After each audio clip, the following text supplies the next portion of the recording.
Bismillah, alhamdulillah, wassalatu wassalamu ala rasulillah wa ala alihi wa ashabihi wa mawalah wa ba'd. Sahabat Khalid Walid Channel yang dimuliakan oleh Allah Subhanahu wa Ta'ala, alhamdulillah kita bersyukur kepada Allah Subhanahu wa Ta'ala, Zat yang telah memberikan kita berbagai macam kenikmatan yang sangat banyak, kenikmatan yang luar biasa yang tidak bisa kita hitung dan kita hingga. Yang bisa kita lakukan adalah terus bersyukur dan menambah kesyukuran kita dengan ibadah kepada Allah Subhanahu wa Ta'ala. Maka puji syukur kepada Allah Subhanahu wa Ta'ala atas segala nikmat yang Allah Subhanahu wa Ta'ala berikan. Salawat dan salam tak lupa kita haturkan kepada baginda Rasulullah sallallahu alaihi wasallam, kepada keluarga beliau, para sahabat dan orang-orang yang senantiasa mengikuti mereka dengan baik. Sahabat Khalid Walid Channel yang dimuliakan oleh Allah Subhanahu wa Ta'ala, masih banyak saudara-saudara kaum muslimin dan orang-orang sekitar kita yang sering bertanya beberapa perkara berkaitan dengan puasa Syawal. Maka pada video kali ini kami ingin menjelaskan beberapa persoalan yang berkaitan dengan puasa Syawal. Semoga bermanfaat untuk kita sekalian. Yang pertama, Nabi SAW mengatakan tentang puasa Syawal, sebagaimana yang dikeluarkan oleh Imam Muslim, bahwasanya Nabi SAW mengatakan, "Man shoma Ramadan, thumma atba'ahu sittan min Syawal, kana kasiyamid dahri." Barang siapa yang berpuasa di bulan suci Ramadan, kemudian dia ikutkan dengan 6 hari berpuasa di bulan Syawal, maka dia mendapatkan pahala seperti berpuasa 1 tahun penuh. Hal itu karena satu kebaikan dilipat gandakan menjadi 10 kebaikan. Sehari di bulan Ramadan sama dengan 10 hari dilipat gandakan, begitu pula di bulan Syawal. Sehingga 1 bulan kita berpuasa di bulan Ramadan sama dengan 10 bulan, dan 6 hari berpuasa di bulan Syawal sama dengan 30 hari atau sama dengan 60 hari, sehingga menjadi 2 bulan dan totalnya adalah 12 bulan. Itu yang pertama. Jadi siapa yang berpuasa di bulan suci Ramadan kemudian diikutkan dengan 6 hari di bulan Syawal, maka dia mendapatkan pahala seperti berpuasa setahun penuh, 12 bulan atau 365 hari. Yang berikutnya, para ulama kita menggali dan menyebutkan apa hikmah dianjurkannya kita berpuasa di bulan Syawal, 6 hari di bulan Syawal. Apa hikmahnya?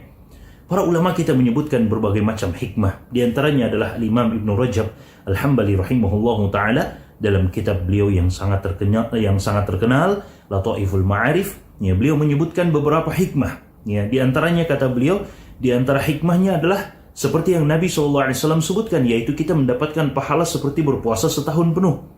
Itu jelas di dalam hadis Nabi SAW. Yang kedua kata beliau adalah puasa di bulan Sya'ban dan puasa di bulan Syawal itu bagaikan solat-solat sunnah rawatib untuk solat wajib kita. Solat sunnah rawatib ada yang qabliyah dan ada yang ba'diyah, yang sebelum dan sesudah. Solat wajib kita sebelum dan sesudah, ya, solat wajib kita ada solat-solat sunnah yang dinamakan dengan sunnah rawatib. Yang fungsi dari solat-solat sunnah rawatib ini diantaranya adalah untuk melengkapi kekurangan-kekurangan yang terjadi pada solat wajib kita. Seperti itu pula kata beliau, untuk puasa di bulan Sya'ban kita dianjurkan perbanyak puasa di bulan Sya'ban dan berpuasa 6 hari di bulan Syawal sebelum Ramadan dan sesudah Ramadan untuk melengkapi kekurangan-kekurangan yang terjadi pada saat kita berpuasa di bulan Ramadan. Itu diantara hikmah kata beliau. Yang berikutnya kata beliau, orang yang berpuasa di bulan suci Ramadan mendapatkan pengampunan dari Allah Subhanahu wa Ta'ala jika benar-benar puasanya diterima oleh Allah Subhanahu wa Ta'ala dan dia mendapatkan janji dari Allah Subhanahu wa Ta'ala tentunya, maka diampuni. Di antara keutamaan orang yang berpuasa di bulan Ramadan adalah diampuni dosa-dosanya yang telah berlalu. Sebagaimana hadis yang sudah sering kita dengarkan, man shoma Ramadan imanan wa ihtisaban ghufira lahu ma taqaddama min dzambih. Barang siapa yang berpuasa di bulan suci Ramadan karena dorongan keimanan dan hanya mengharapkan pahala dari Allah Subhanahu wa Ta'ala, diampuni dosa-dosanya yang telah berlalu.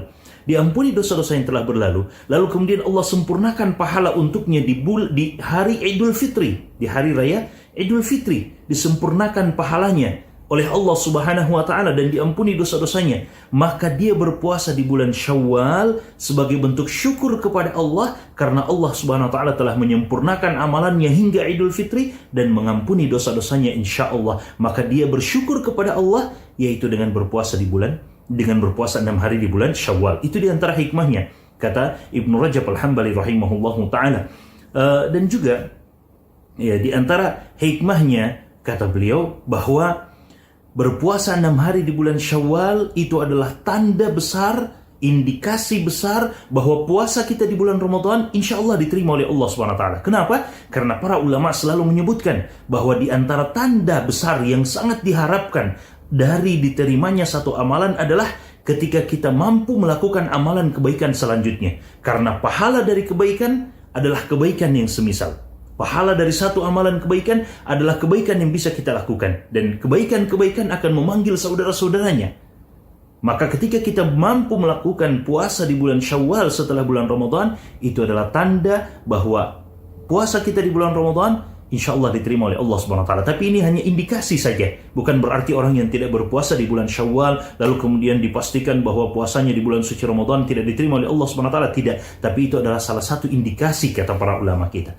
Ini diantara hikmah-hikmah yang disebutkan oleh Ibnu Rajab Al-Hambali, dan ada beberapa hikmah lainnya yang beliau sebutkan dan juga para ulama yang lainnya sebutkan, Ibnu Qayyim dan yang lainnya.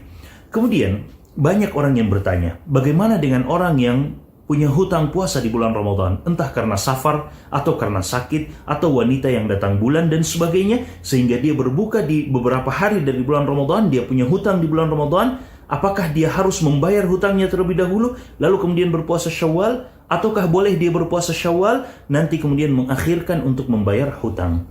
Ini menjadi hal yang diperdebatkan juga oleh para ulama kita.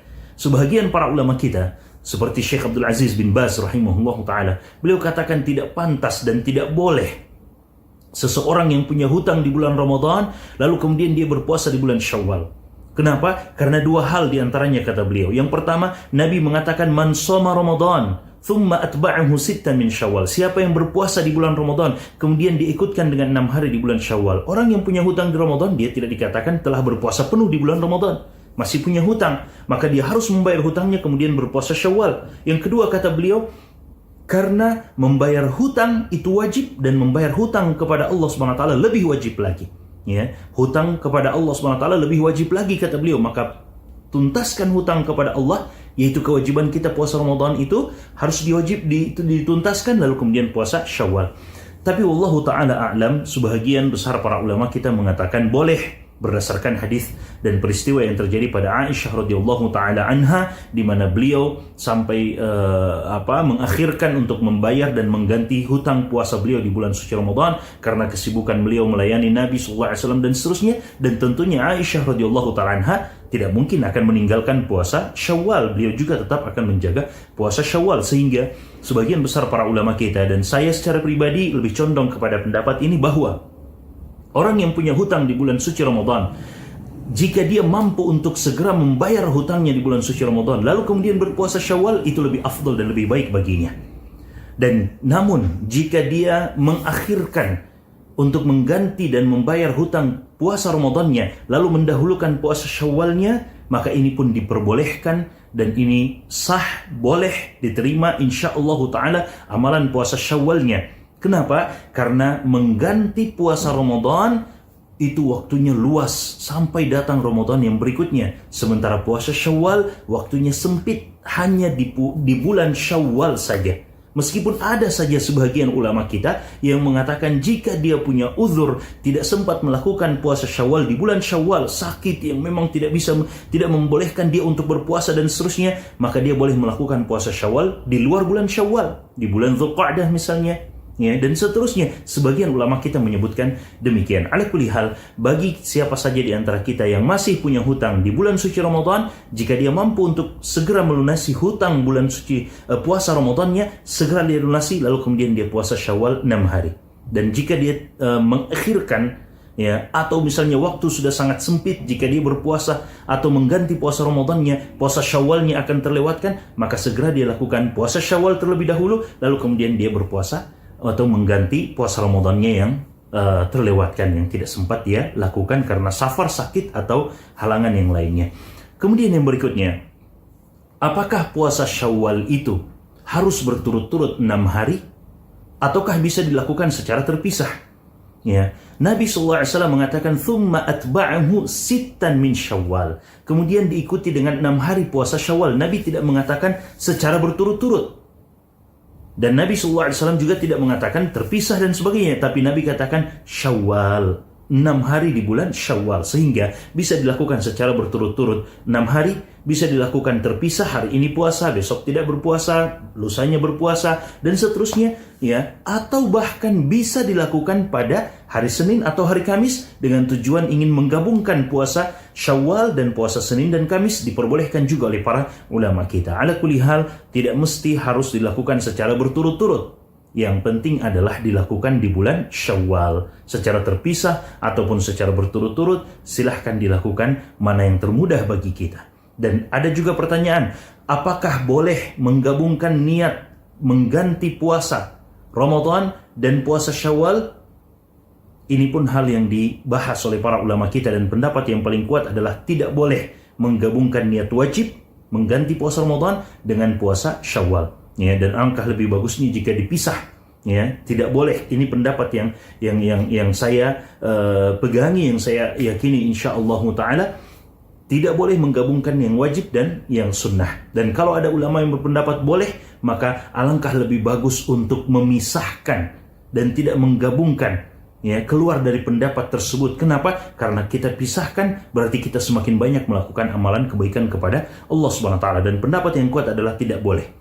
Adapun menggabungkan niat puasa sunnah dengan puasa sunnah yang lainnya, seperti puasa sunnah Syawal, 6 hari di bulan Syawal, bertepatan dengan hari Kamis, bertepatan dengan hari Senin misalnya, bertepatan dengan Ayyamul Bid, 13, 14, 15 Hijriah, ya, atau 13, 14, 15 Syawal, maka boleh digabungkan niatnya. Ini adalah puasa Syawal, sekaligus ini adalah puasa Senin, atau puasa Kamis, atau puasa Ayyamul Bid, dan sebagainya. Boleh digabungkan antara puasa sunnah dengan puasa sunnah yang lainnya. Digabungkan niatnya dengan harapan kita dapatkan semua pahala dari Allah Subhanahu wa taala. Ala kulli hal, ya, mudah-mudahan Allah Subhanahu wa taala membantu kita sekalian untuk terus beramal kebaikan, untuk terus melakukan ketaatan kepada Allah Subhanahu wa taala, karena kita beribadah kepada Allah bukan sampai selesainya Ramadan, tapi kita beribadah kepada Allah sampai kematian itu datang kepada kita. Barakallahu fikum wa jazakumullahu khairan. Semoga bermanfaat, dan jika dilihat bermanfaat, dibagikan kepada yang lainnya. Wallahu ta'ala a'la wa a'lam. Mungkin masih ada beberapa perkara berkaitan dengan Syawal yang kami tidak sempat sebutkan, tapi mudah-mudahan ini sudah menjadi sudah cukup untuk menjadi pelajaran dan pegangan kita. Ini yang bisa kami sampaikan. Jazakumullahu khairan wa barakallahu fikum. Wassalamualaikum warahmatullahi wabarakatuh.